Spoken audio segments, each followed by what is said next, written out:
So you can actually stop thinking about verbs as regular or irregular, and you can just let your brain naturally group them based on the patterns that it recognizes based on their conjugations. What do I mean? Like you will probably realize that the way you see the verbs, you see the conjugations, will create certain groups in your own mind that make sense to you. So for me personally, I noticed that there were like these othko conjugation verbs and like these engo ones. That's kind of like how I processed it. Let me even show you what I mean. So I even asked ChatGPT like if it knows what it means, and it says, yeah, I know what you mean. Let me show you my screen. So for example, I realized that there's a lot of these verbs that when you conjugate them in the I form, then you'll notice that like, oh, okay, conozco, obedezco, parezco, ofrezco. Like these are some of the verbs: conocer, obedecer, parecer, ofrecer. And I noticed that, okay, interesting. If I can start to realize that there are some verbs that work like this and there's a pattern. That's one group now in my mind. Then I realized, okay, cool. There's some other verbs that have this like engo. I'm always hearing this. Okay, interesting. So there's like tener, mantener, obtener. And then when you conjugate those, they're like, okay, tengo, mantengo, obtengo, contengo. And these are things that I realized, oh, okay, interesting.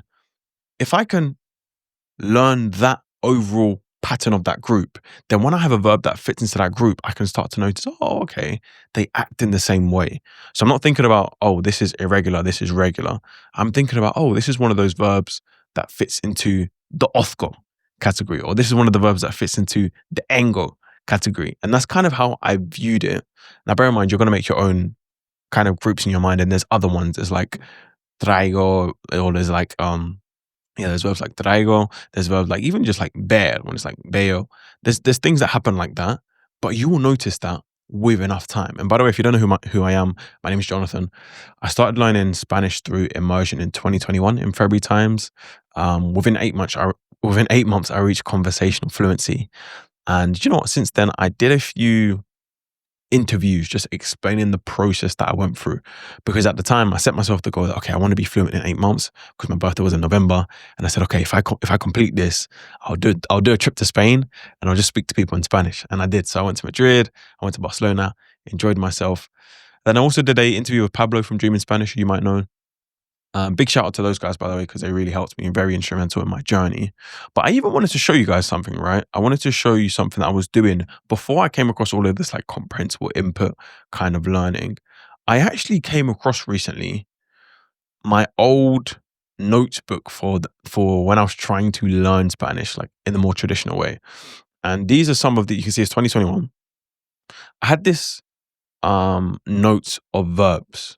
Okay. And I was really trying to, you can see the date literally. This was the last time I ever edited this, was the 3rd of April, 2021 at 10:32 p.m. So you can see I was literally crying this out during the night. But I was just, anytime I came across a verb and I was like, oh, I can't remember what that is, or I don't really know what that is, I put it in this list. Right. And you can see the list is fairly extensive. Fairly extensive. And we haven't even got to halfway yet. Let me even show you. And this was just me putting verbs on here that I'd come across when I'm listing something. I'm like, oh, what does that mean? What does that mean? What does that mean? What does that mean? And I thought at this time that, okay, what I need to do is make a list of all of these, maybe make some flashcards. Because at this point, I didn't even really know what Anki was, just flashcards in general, any flashcards, and like start to learn them. And I thought that the way that Spanish worked was that, okay, you have these verbs, and as soon as you learn them, cool, you're fluent. I kind of thought that's how it works. Like, for example, you know how if you're learning maths in school, you have to learn, okay, section 1, section 2, section 3, then you pass and you move to the next level. I thought, okay, cool, I learned this, then I'm fluent. Doesn't really work like that. But the interesting thing is that when I was going through these verbs, I then did recognize, oh, okay, so there's some irregular ones. And I started to note down, okay, so there's traer, hacer, poner. And I was starting to notice, okay, there's some irregular ones here as well. But the problem was that even though I was doing this, every time I came across these verbs, I'd still be like, oh, I should know that verb. Oh, I should know that verb. So when I was trying to listen to something, it wouldn't be that I instantly knew what the verb meant, especially the irregular ones, or I instantly could understand the conjugation. But it was like, I felt like, oh, I should know that. And that was actually very extremely frustrating for a time for me. That was actually what launched me into like, just being like, no, I need to stop this. I want to do something else. Now, what happens is and this is what I learned after, when it comes to especially verbs and like vocab, it is key that you learn these at a subconscious level. Because whenever someone's speaking Spanish at normal speed, you don't have time to process. So if you're learning these verbs, like through, if you're studying these verbs and you're learning at a conscious level, which by the way, we'll get into where that can be helpful. But if that's the only thing you're doing, if that's the majority of the way that you're learning verbs, and specifically irregular verbs, what's going to happen is when someone's speaking to you in real time, you're not going to have enough time to process and try and think and recall and like, okay, so that's going to be this conjugation of this verb. Oh, that means this. And then the same thing happens, but even worse when you're speaking. All right. So the first thing to understand in terms of, okay, the method that we can use to pick up irregular verbs is that the majority of the work that we have to do has to be immersion. Has to be immersion. And the good news is, if we now combine that with the first point that I mentioned in this video about allowing your mind to create patterns, to notice groups, what will happen is through immersion, your brain will start to naturally assign different verbs to different parts of your brain, and you'll start to learn those at a subconscious level. And so what will happen is when you then hear these irregular verbs, just like that, like in the same instant, you'll start to know, okay, that means this. Oh, okay, that means this. And it's so interesting because let me show you guys. This was the last time that I ever wrote down verbs. April 2021, April 3rd, 2021. However, now when I look at this list, because I never came back to writing down verbs or doing any study or any Anki or anything, which we'll get into. But when I look at this list, I know all of these verbs. So what it meant is that through the immersion, I came across these verbs enough and I was able to piece together the verbs enough that I was able to acquire the verbs in their true context, right? Which I'm sure you probably come across that idea before. However, this becomes even more powerful with irregular verbs because, for example, there aren't that many in this list. But if I look at the irregular verbs list that I have, I wouldn't even realize that, oh yeah, these are irregular verbs. I just know them. Like you just know that, okay, if I want to say traer, I would say yo traigo, tú traes, él trae, right? Or if I wanted to say poner, I could say yo pongo, tú pones, él pone, ella pone. And it's not because I'm realizing, okay, great, this is an irregular verb. So with this irregular verb, I need to change the ending. No, it's none of that. I just know it. Right. And so the bulk of it will come from immersion, input, spending time, like really, really consuming the Spanish and building that relationship. But that being said, one thing I neglected was the importance of the conscious side. Like you can write down these verbs, you can do like Anki. I know some people really vouch for it. I didn't. I found that when I did that, it kind of reduced my motivation to spend more time with Spanish. So I didn't do it. But what I did do, and this is my second point, what you can do is you can look up verbs for the sake of being able to say, oh, okay, interesting. Like I did this a lot. And the app I actually used to do this was Spanish Dictionary, right? So I don't know if you guys have used Spanish Dictionary before. Let me even show you how I would do this, right? So I used to come on this app a lot. And what I would do is let's say I came across the verb traer, right? I'd come here and maybe I might just look at I might even go to conjugations and just look at it and be like, oh, okay, interesting, and leave. I didn't write it down. I didn't do any exercises, but I just said, oh, okay, interesting. Now, the reason why this is important for me is because this reinforces the pattern recognition in your mind. Because eventually, let's say today I look up conocer, right? So I look up conocer, and this is an irregular verb. And I see, okay, so this one changed to conozco. Okay, interesting. Then you got conoces and the rest is normal. Okay, fantastic. Then the next week I come across reconocer. And I'm like, oh, interesting. It's the same pattern. Okay.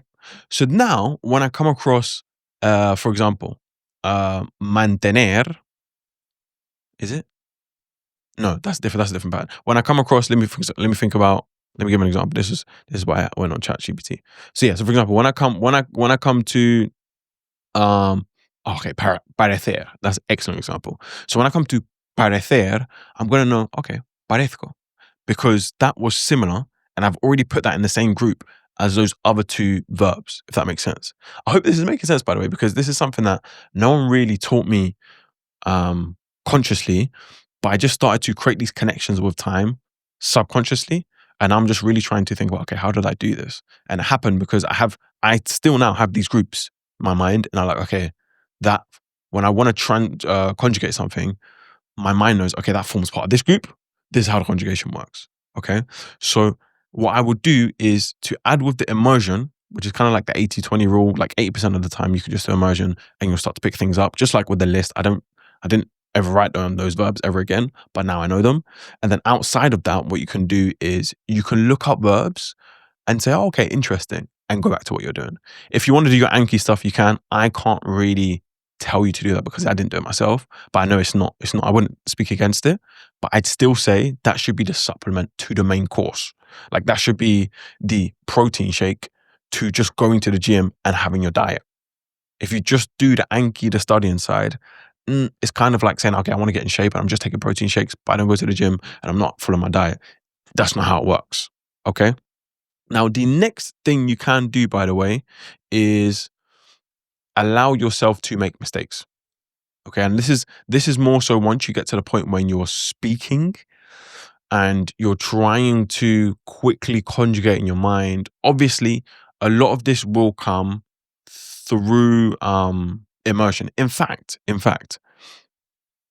one of the best things about immersion is that you will get to the point whereby even if you haven't said a certain conjugations, as you start to create these patterns and see these patterns being used in real time in context, there will be moments, yeah, and this happened to me quite a few times when I speak with my partner, when I was speaking with my partner, where I would want to say, let's say, for example, obtener in the past, and I wanted to say I obtained, and I know I need to say obtuve. But what would happen is, let's say I've never said that before, but I've been hearing that. There'll be times where just from knowing the different patterns, having a lot of input, I would go to say that word and I'd be like, yo obtuve? And I'd be like, oh, no. Because I've never said it before and I wasn't sure. But then I'd look it up and the actual way that you say it matched what I initially thought subconsciously. And this will happen with a lot of immersion and a lot of pattern recognition. You will start to be able to just say, like, the right thing will come to you and you'll say it. And you'll be like, oh, wow, that what I was thinking was actually right. This is actually it's actually working. But at the same time, there will be moments where you make mistakes. Okay. And I want you to allow yourself to make mistakes because sometimes it's actually through mistakes that you can reinforce the correct conjugation for the irregular verbs. So you'll find there's times where you might say a verb and it will just feel wrong. Like, oof, that doesn't sound right. And I have a specific example of this, guys. Right? Remember I mentioned that I went to Madrid after I learned Spanish and I wanted to just like meet some people there. It was literally this day in particular. I remember I was in Madrid in El Retiro, which is like the big park in the middle of Madrid, right? And it was probably literally just after this. I went to do, I was with a friend and we went to do, like, you know, the boats. And we were in the line, right? And there was like these, what do they call it? Railings. That's what they're called, railings. And so I was waiting in the railings and I was trying to like, I think, put myself through or so, I don't know, something. But the point is, I said at one point, I was like, oh, I wanted to use the verb caber, which is like to fit.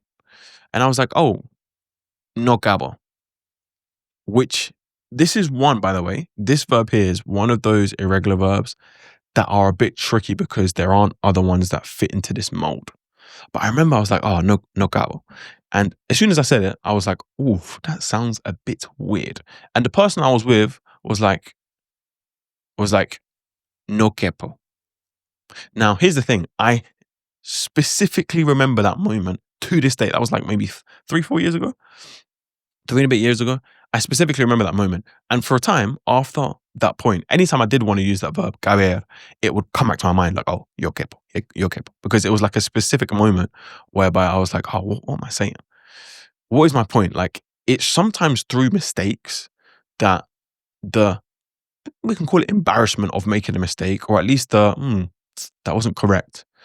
It's sometimes through those you open up the door of being able to learn something better and acquire it at a deeper level. And so when it comes to these irregular verbs, you will make mistakes. You will say things wrong. There'll be times where you'll be speaking quickly or say something wrong and you'll be like, oh, that sounds a bit weird. That's even a good sign. That means that the immersion is working and you said something that didn't align with what your subconscious knowledge knows that it should sound like. And then what you do is you can reinforce that. Okay, you can reinforce it. But the main thing is, number one, you don't have to think about irregular versus regular verbs. You can just allow yourself to naturally create groups over time. Number two, you really want to focus on the immersion side of things. That's going to do a lot of the work for you. But if you do want to look up them, allow yourself to look it up and just be like, okay, interesting. That's I knew that. Like, or like, oh, interesting. That makes sense. Or oh, okay, interesting. Or great, that makes sense.